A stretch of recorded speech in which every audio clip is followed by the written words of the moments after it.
दंगा देख रहे हैं आपके साथ मैं हर्षा शर्मा। तो चलिए बुलेटिन की शुरुआत करेंगे इस वक्त की बड़ी खबर के साथ। ग्लोबल इन्वेस्टर समिट में बस एक दिन बाकी है, ऐसे में पूरा प्रशासनिक अमला तैयारियों को फाइनल टच देने में जुटा है और इसी कड़ी में आज सीएम योगी ग्लोबल इन्वेस्टर समिट की तैयारियों की एक बार फिर से समीक्षा करेंगे। सीएम कार्यक्रम स्थल पर जाकर तैयारियों को परखेंगे, साथ ही अधिकारियों के साथ भी बैठक करेंगे और इसके अलावा सीएम ग्लोबल इन्वेस्टर समिट में शामिल होने वाले निवेशकों के रहने के लिए जो टेंट सिटी बनाई गई है वहां पर भी जाएंगे। दुनिया के अलग अलग देशों से निवेशकों का लखनऊ पहुंचने का सिलसिला आज से शुरू हो जाएगा, जिसके मद्देनजर एयरपोर्ट से लेकर कार्यक्रम स्थल तक सब जगह सुरक्षा चाक चौबंद की गई है। पूरे शहर को सजाया गया है, ट्रैफिक इंतजाम भी बेहतर किए गए हैं। विदेशी मेहमानों और वीवीआईपी मूवमेंट को देखते हुए लखनऊ के ट्रैफिक रूट में खासा बदलाव किया गया है। आपको बता दें 16 फरवरी तक कई रास्ते बंद रहेंगे। लखनऊ में भारी और कमर्शियल वाहनों की एंट्री पर फिलहाल पाबंदी लगा दी गई है। केवल एक दिन बचा है ग्लोबल इन्वेस्टर समिट में, जिसको लेकर तैयारियों को फाइनल टच में प्रशासनिक अमला देने में जुटा हुआ है और उसी कड़ी में आज सीएम योगी वहां पर जाएंगे, सभी चीजों का निरीक्षण करेंगे, साथ ही साथ टेंट सिटी का भी निरीक्षण करेंगे क्योंकि टेंट सिटी में सभी मेहमानों के रहने का इंतजाम किया गया है। तो आज अधिकारियों के साथ बैठक भी होने वाली है। निवेशकों के ठहरने के लिए जो टेंट सिटी बनाई है वहां पर भी जाएंगे सीएम योगी। आपको बता दें एयरपोर्ट से कार्यक्रम स्थल तक सुरक्षा के कड़े इंतजाम किए गए हैं, साथ ही साथ पूरी सिटी को एकदम सजा दिया गया है। तो आपको बता दें 10 से 12 फरवरी तक ग्लोबल इन्वेस्टर समिट होने वाला है, मात्र एक दिन बचा है। देश और विदेश की कई बड़ी हस्तियां इसमें शामिल होंगी, शिरकत करेंगी। 16 फरवरी तक ट्रैफिक रूट को डाइवर्ट कर दिया गया है, खासा प्रभावित रहेगा रूट, साथ ही हजरतगंज से अहिमा मऊ रोड भी प्रभावित रहेगा।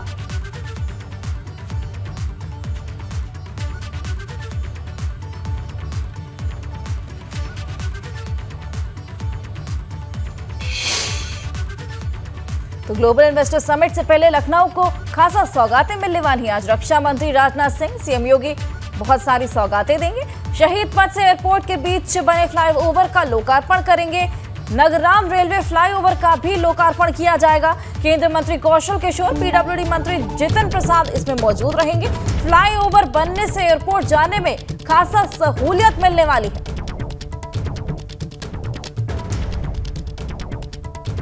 तो शहीद पथ से एयरपोर्ट के बीच फ्लाईओवर का लोकार्पण किया जाएगा, जिसमें रक्षा मंत्री राजनाथ सिंह और सीएम योगी इसको सौगात देने वाले हैं।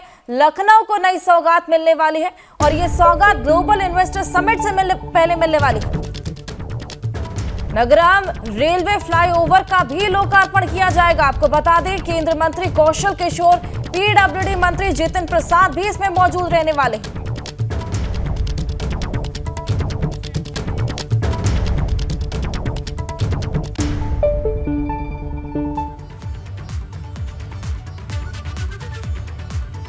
और चलिए आगे बढ़ेंगे। कल तक जो अखिलेश शिवपाल की कुर्सी बदलने की मांग कर रहे थे, वो अब शिवपाल की कुर्सी ठीक अपने बगल में लगवाना चाहते हैं, क्योंकि चर्चा है कि जब यूपी विधानसभा का बजट सत्र शुरू होगा तो अखिलेश के बगल में शिवपाल की कुर्सी होगी। जानकार इसे सपा की रणनीति से जोड़कर देख रहे हैं, क्योंकि अब अखिलेश गाजीपुर से 2024 का शंखनाद करने वाले हैं। ये वही गाजीपुर है जहां से भाजपा के राष्ट्रीय अध्यक्ष जेपी नड्डा ने चुनावी बिगुल फूंका था। शिवपाल को अखिलेश का कुर्सी गिफ्ट, पहली कतार में होंगे शिव। बजट सत्र से पहले घमासान गाजीपुर से अखिलेश करेंगे बड़ा ऐलान।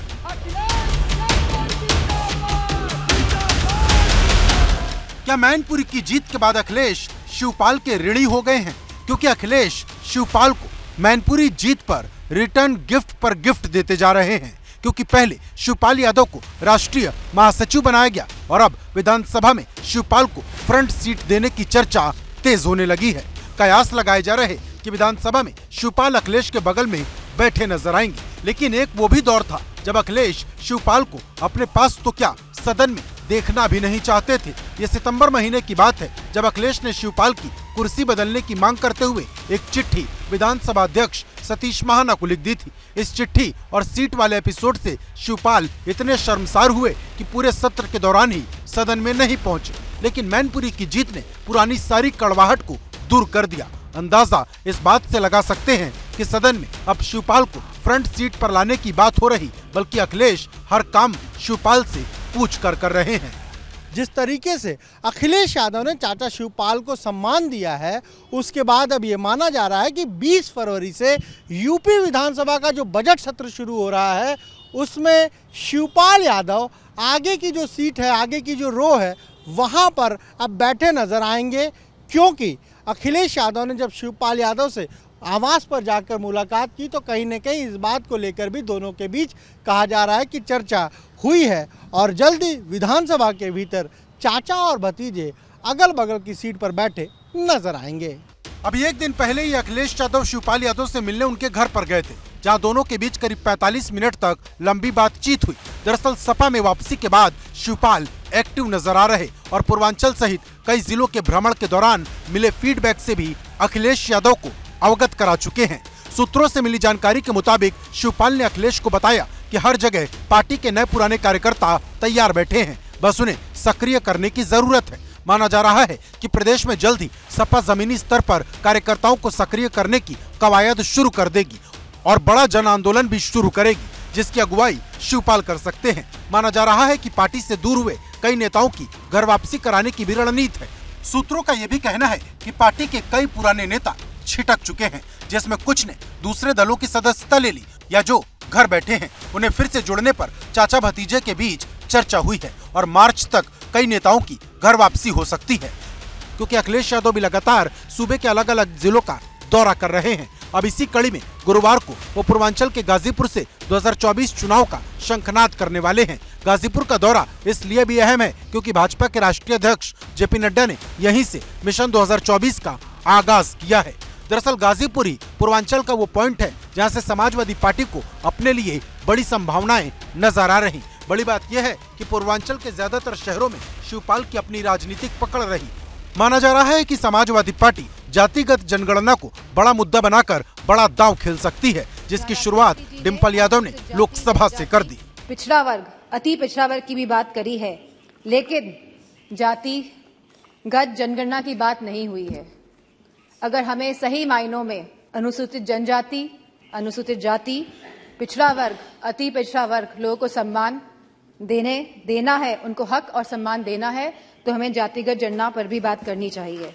गौरतलब है कि अभी हाल ही में अखिलेश यादव ने भाजपा को सामाजिक न्याय का विरोधी बताते हुए कहा था कि हर कदम पर दलितों पिछड़ों के साथ भेदभाव हो रहा। उत्तर प्रदेश में और दिल्ली की सरकार ये पिछड़ों के वोटों से बनी सरकार है और इन दोनों सरकारों में पिछड़ों के लिए कोई जगह नहीं है। आज पिछड़ों का छीना है, कल दलितों का भी छीनेंगे।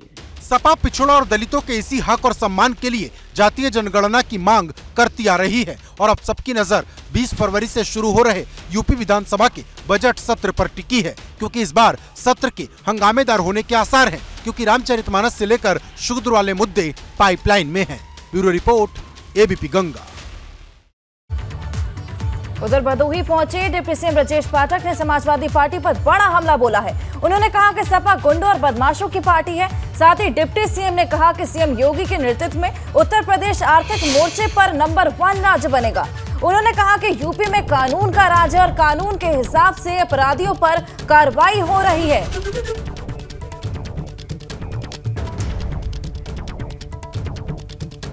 समाजवादी पार्टी पूरी तरह से डिरेल्ड है, ना उनके पास कोई नीति है, ना कोई एजेंडा है। गुंडे, माफिया, मवाली, इवन देन लुच्चे लफंगों को प्रमोट करने का काम किया। भदोही जनपद में अच्छी तरह आप सब जानते हैं और पूरे प्रदेश के लोग जानते हैं, जब जब समाजवादी पार्टी की सरकार रही, गुंडों को आशीर्वाद देने का काम, उनको प्रमोट करने का काम किया है। आज भी वो जेल जेल घूम रहे हैं उनके राष्ट्रीय अध्यक्ष। मैं अच्छी तरह आपको बता देना चाहता हूँ, उत्तर प्रदेश के लोग अपराधियों से तंग आकर के भारतीय जनता पार्टी के साथ हैं। वहीं भदोही में पूर्व पीएम अटल बिहारी वाजपेयी की प्रतिमा के अनावरण के मौके पर डिप्टी सीएम ब्रजेश पाठक के साथ सपा के विधायक जाहिद बेग ने मंच साझा किया, जिससे सियासी गलियारे में हलचल मच गई है। सपा विधायक जाहिद बेग ने अटल जी को सभी को जोड़ने वाला नेता बताया। साथ ही आपको बता दें कि भदोही विधानसभा के सुरियावा थाना क्षेत्र में बाईपास चौराहे पर पूर्व पीएम स्वर्गीय अटल बिहारी वाजपेयी की प्रतिमा का डिप्टी सीएम ब्रजेश पाठक ने अनावरण किया। और इस दौरान सपा के भदोही शहर से विधानसभा से विधायक जाहिद बेग भी मौजूद रहे। जोड़ने काम करते हैं। माननीय अटल बिहारी वाजपेयी जी देश के प्रधानमंत्री थे, तो देश को, समाज को जोड़ने काम किया उन्होंने। आपको याद होगा समझौता स्टेज चलाया, इसलिए कि जोड़ने काम किया है, देश को भी जोड़ने काम किया, देश को काम किया, जिलों को जोड़ने काम किया, तोड़ने काम नहीं किया। अटल जी एक महान नेता थे। हमारे विधानसभा में उनके मूर्ति का अनुभव रहा है। हमारा पहला कर्तव्य बनता है उनके मान सम्मान में, और अपने ही उनके मूर्ति में शामिल होकर मैं उनका नहीं अपना मान सम्मान बढ़ाऊंगा। साल 2024 के लोकसभा चुनावों से पहले बीजेपी ने सूफी संदेश देने की रणनीति बनाई है। बीजेपी के अल्पसंख्यक मोर्चा ने पीएम मोदी की विचारधारा से जोड़ने के लिए सूफी मुस्लिमों को चिन्हित करना शुरू किया है। भाजपा पहले ही पसमानदा मुस्लिम को साथ जोड़ने के लिए कवायद कर चुकी है और अब सूफी विचारधारा के लोगों को जोड़ने को लेकर मुहिम शुरू करने जा रही है।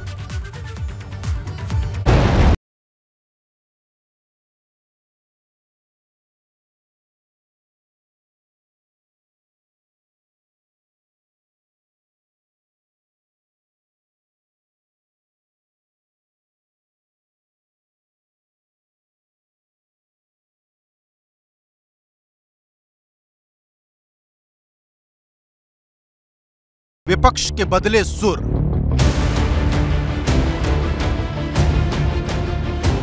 इलाहाबाद का नाम प्रयागराज हुआ, फैजाबाद का नाम अयोध्या हुआ, क्या अब लखनऊ का नाम लखनपुर और गाजीपुर का नाम विश्वामित्रपुर हो जाएगा?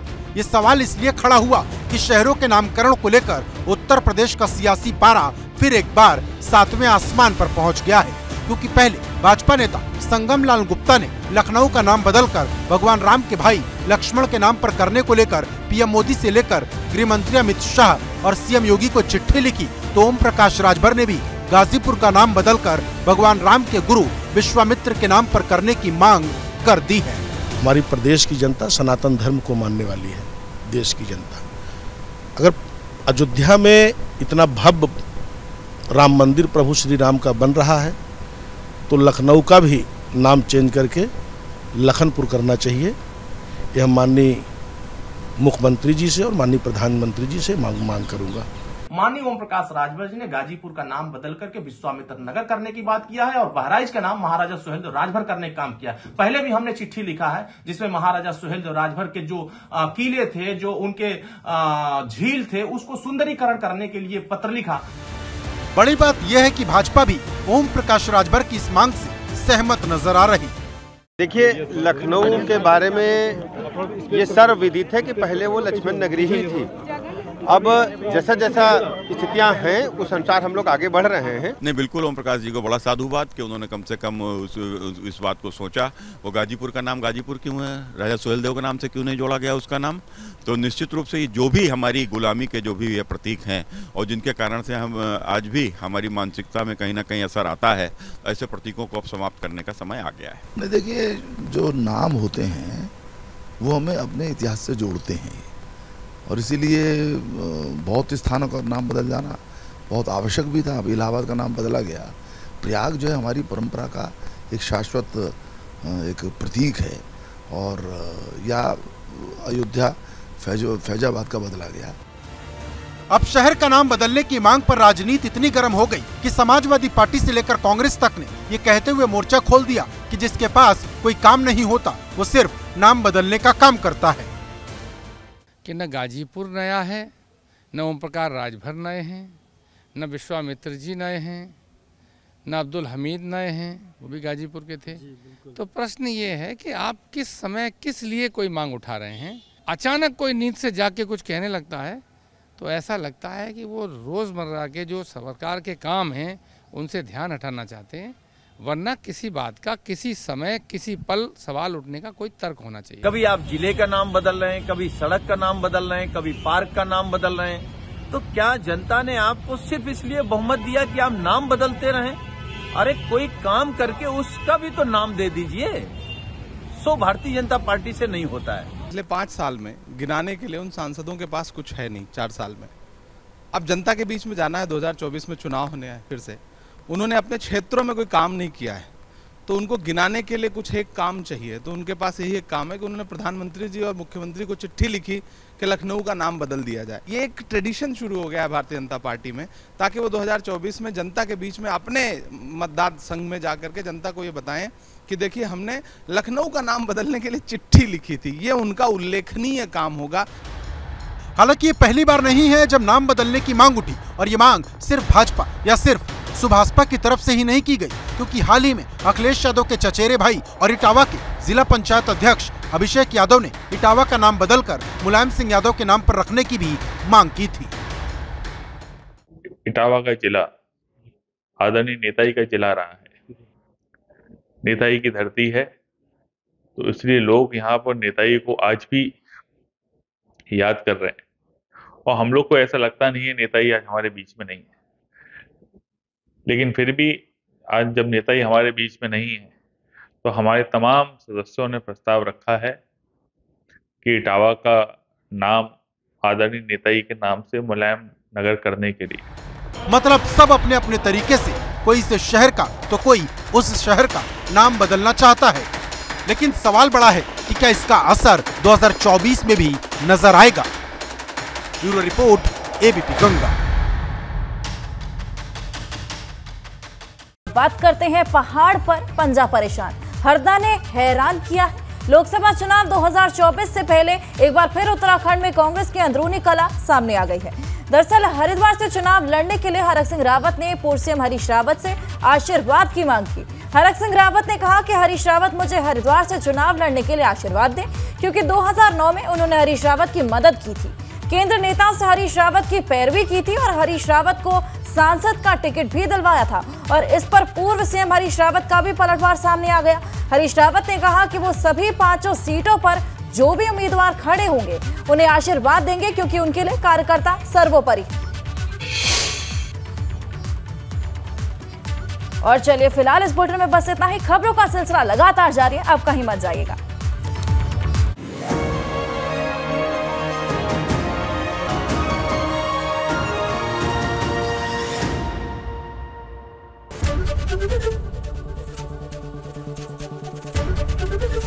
एबीपी गंगा, खबर आपकी, जुबान आपकी।